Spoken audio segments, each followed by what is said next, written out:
क्या हुआ, डर लग रहा है? ऐसा लग रहा है कि मार्केट सारा पैसा ले जाएगा, लॉस के ऊपर लॉस ही हो रहा होगा। सब कुछ डिटेल में बात करूंगा। अगर आप आज का मार्केट को देखोगे तो आज भी मार्केट में लगभग 1.5% गिरावट है। और अब जो हमारा मार्केट गिर रहा है ना, कोई छोटा मोटा गिरावट नहीं हो रहा है। 1%, 1.5% गिर रहा है। कल भी मार्केट में 1% गिरावट था। आज देखोगे तो कल से ज्यादा आज गिरावट है, 1.5% गिरावट है। 5 दिन पे क्लिक करोगे तो 5 दिन में हमारा मार्केट निफ्टी 50 4.5% डाउन है। और कहीं से कुछ रिकवरी का उम्मीद नहीं लग रहा है। अगर आप इंडेक्स वाइज देखोगे तो निफ्टी 50 1.5% गिरा, निफ्टी नेक्स्ट 50 अगर आप देखोगे तो 3% का लगभग गिरा है। अगर आप मिड कैप देखोगे लगभग 3% गिरा, स्मॉल कैप देखोगे 2% गिरा है। कहीं से कुछ रिकवरी का उम्मीद नहीं है। सेक्टर वाइज अगर आप देखोगे तो हर एक सेक्टर का रंग लाल है। ऐसा कोई सेक्टर नहीं है जो सेक्टर आपको ग्रीन में दिखे। अगर आप देखोगे बैंकिंग सेक्टर में 1.5% गिरावट, ऑटो में 2% गिरावट, फाइनेंशियल सर्विसेज में 1.5% गिरावट, उसके बाद एफएमसीजी 1% गिरावट, निफ्टी आईटी जो आज का दिन का सबसे बड़ा कल्प्रिट था उसमें मोटा मोटी 0.3% गिरावट। हर एक सेक्टर का रंग लाल है। और निफ्टी 50 का तो बात ही छोड़ो, डेली बेसिस पर गिर रहा है। ठीक है, तो क्यों ऐसा हो रहा है उसके ऊपर बात करेंगे। इसके बाद आगे हमें क्या स्टेप को फॉलो करना है उसके ऊपर भी बात करेंगे। फिलहाल के लिए एक कड़वा सच बताने में जा रहा हूं जिसको आपको ध्यान से समझना है।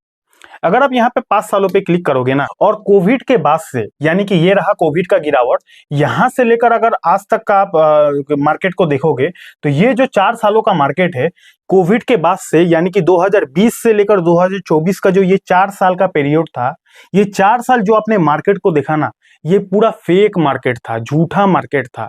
बताऊंगा क्यों मैं ऐसा बोल रहा हूं, सब कुछ बताऊंगा। ये जो कोविड में गिरा मार्केट, उसके बाद से आज तक का मार्केट झूठा मार्केट था, फेक मार्केट था। क्यों मैं ऐसा बोल रहा हूं? क्योंकि इस मार्केट में लाल रंग क्या होता है वो तो किसी ने कभी देखा ही नहीं है। ये 4 सालों में मार्केट ने इतना रिटर्न दिया है, लोगों का एक्सपेक्टेशन से ज्यादा मार्केट ने रिटर्न दिया है। अगर आप देखोगे 200%, निफ्टी 50 जैसा बड़ा बड़ा कंपनी, इसमें 50 बड़ा बड़ा कंपनी है, उसके बावजूद भी 4 सालों में पैसे को 3 गुना कर दिया है। तो इसलिए मैं बोल रहा हूं कि ये जो 4 साल का टाइम फ्रेम था ना, ये फेक मार्केट था, झूठा मार्केट था। और अभी जो आप मार्केट में देख रहे हो, जो सिचुएशन शुरू हुआ है, ये है असली मार्केट। कहना ये चाहता हूं कि साल में कितना दिन होता है? 365 दिन होता है। तो अगर आप संडे, सैटरडे और संडे को माइनस कर दोगे, हॉलीडे वगैरह माइनस कर दोगे, तो हमारा शेयर बाजार साल में मोटा मोटी 250 दिन खुला रहता है। तो 250 दिन शेयर बाजार खुला रहता है ना, तो शेयर बाजार 250 दिन में से 200 दिन गिरता है। ये असली मार्केट है, समझना। जो मैं समझाने की कोशिश कर रहा हूं, ध्यान से समझना। अगर 250 दिन मार्केट चलता है ना, तो 250 दिन में से 200 दिन मार्केट गिरता है, 50 दिन मार्केट बढ़ता है। लेकिन ये जो 4 साल आपने देखा, ये जो कोविड के बाद से अभी तक 2020 से लेकर 2024 तक आपने देखा ना, ये 4 सालों में अगर एक एक साल का डेटा को देखोगे तो 250 दिन मार्केट अगर चला है तो 200 दिन भागा है, 50 दिन जोर से जोर गिरा है। तो इसलिए बोल रहा हूं कि ये जो मार्केट अपने 4 साल देखा ना, ये फेक मार्केट था। और अभी जो मार्केट शुरू हो गया है, ये है असली मार्केट। यही मार्केट का असली सच्चाई है। अभी जो टिक गया, इस माहौल में जो टिक गया, वही शेयर बाजार से पैसा छापेगा।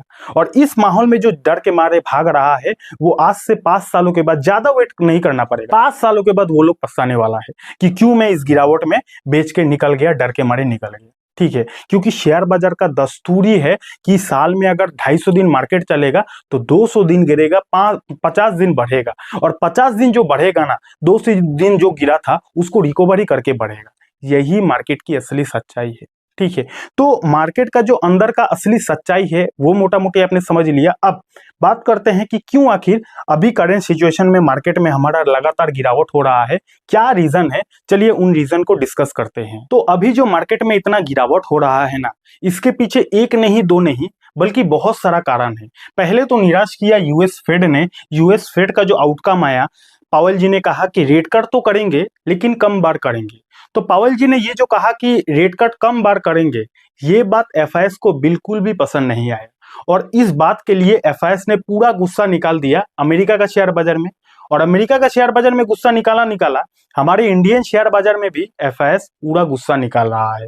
यानी कि एफआईएस का पूरा आउटफ्लो हो रहा है, एफआईएस पूरा पैसा निकाल रहा है हमारे इंडियन शेयर बाजार से। अब अगर इतना बुरी तरीके से एफआईएस पैसा निकालेगा तो डीआईएस आखिर कितना प्रोटेक्ट करेगा, कितना बचाएगा?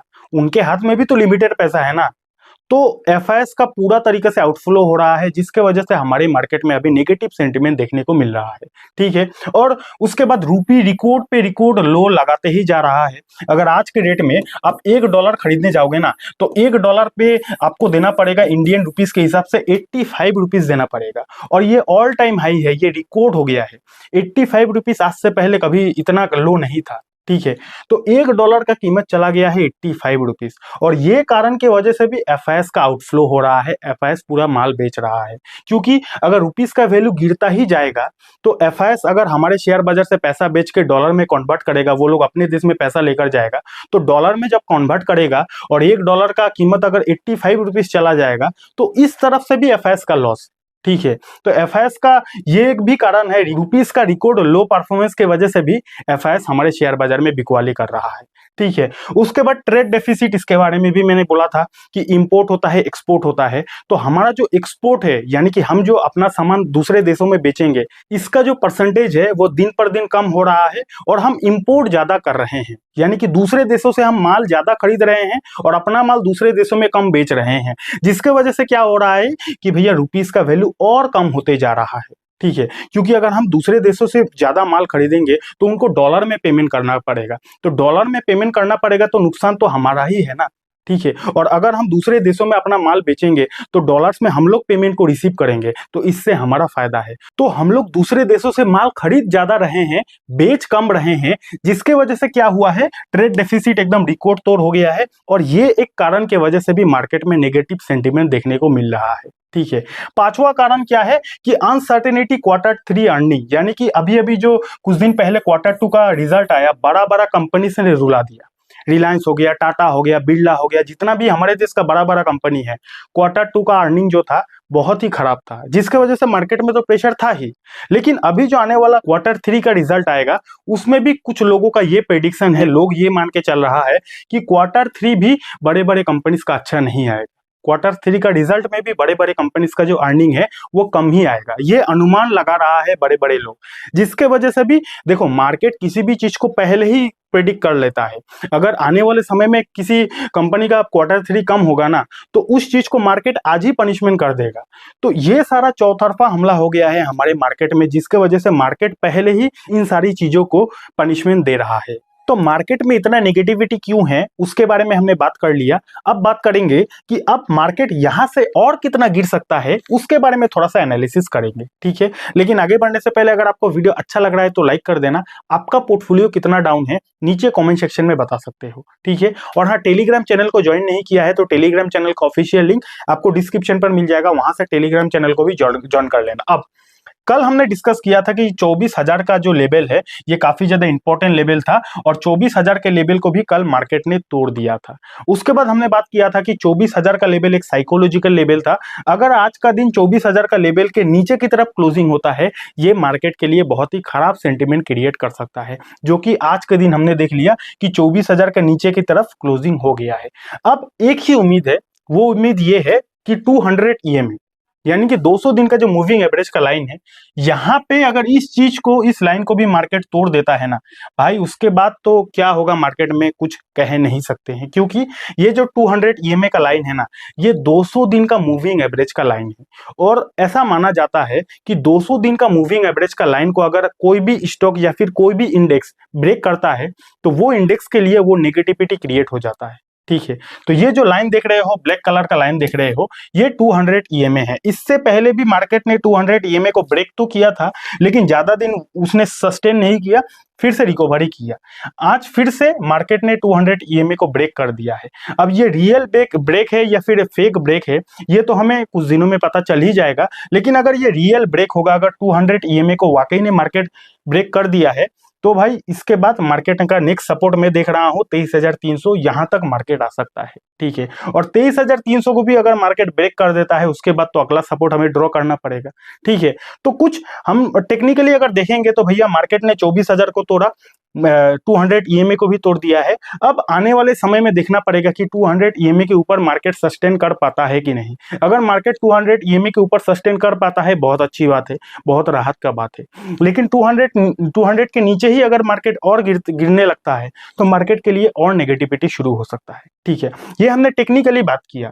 लेकिन अगर आप फंडामेंटली देखोगे तो जितना भी खराब न्यूज था, चाहे आप इंडियन रुपीस का बात बोलो, ट्रेड डेफिसिट का बात बोलो, एफओएमसी का मीटिंग का बात बोलो, जितना भी बैड न्यूज था, सारे बैड न्यूज को मार्केट ने ऑलरेडी पनिशमेंट दे दिया है। ठीक है, मार्केट ऑलरेडी टॉप लेवल से 9-10% गिर चुका है। तो अगर मैं अपना बात बताऊं, पर्सनली मेरे को अब नहीं लगता कि मार्केट अब यहां से भी और गिर सकता है। ये मैं अपना बात बता रहा हूं। बाकी आपको पैसा लगाने से पहले अपने एडवाइजर से बात करना है, अपनी तरफ से दिमाग लगाना है। मेरा जो पर्सनल ओपिनियन है कि जितना भी खराब खबर था हो गया है, मार्केट ने उसको पनिशमेंट दे दिया है। और टेक्निकली अगर देखा जाए तो मार्केट 200 ईएमए के आसपास आ चुका है। अगर सब कुछ ठीक रहे, भगवान की दया से सब कुछ ठीक रहे, तो यहां से रिकवरी का उम्मीद हम कर सकते हैं। लेकिन अगर इसके बाद भी कुछ खराब खबर आ जाता है, ग्लोबल मार्केट से कुछ नेगेटिविटी क्रिएट हो जाता है, तो इसके बाद भी मार्केट और ज्यादा गिर सकता है। तो आशा करता हूं इस वीडियो को देखने के बाद मार्केट से रिलेटेड आपके अंदर जो भी डाउट होगा वो डाउट खत्म हो गया होगा। और एक डिस्क्लेमर देना चाहूंगा कि मैं कोई सेबी रजिस्टर्ड एडवाइजर नहीं हूं और ये वीडियो सिर्फ और सिर्फ एजुकेशनल पर्पस के लिए था। तो इस वीडियो को देखने के बाद आपको कुछ भी डायरेक्ट एक्शन नहीं लेना है। आपको शेयर बाजार में पैसा लगाने से पहले अपना ही दिमाग लगाना है और अपने फाइनेंशियल एडवाइजर से आपको सलाह जरूर लेना है। ठीक है, और मार्केट में ये गिरावट बहुत कॉमन है, पहले भी मार्केट गिरा था, आज भी गिरा है। तो इतना ही कहूंगा, अगर आप लॉन्ग टर्म इन्वेस्टर हो तो आपको आपके लिए चिंता करने की कोई बात नहीं है। और अभी जो मार्केट चल रहा है यही असली मार्केट है। मार्केट में गिरावट 4 दिन होता है, मार्केट भागता 1 दिन है। ठीक है, लेकिन 1 दिन जो मार्केट भागता है ना, उसी में मार्केट 4 दिन का गिरावट को रिकवर कर लेता है। और यही असली मार्केट की सच्चाई है।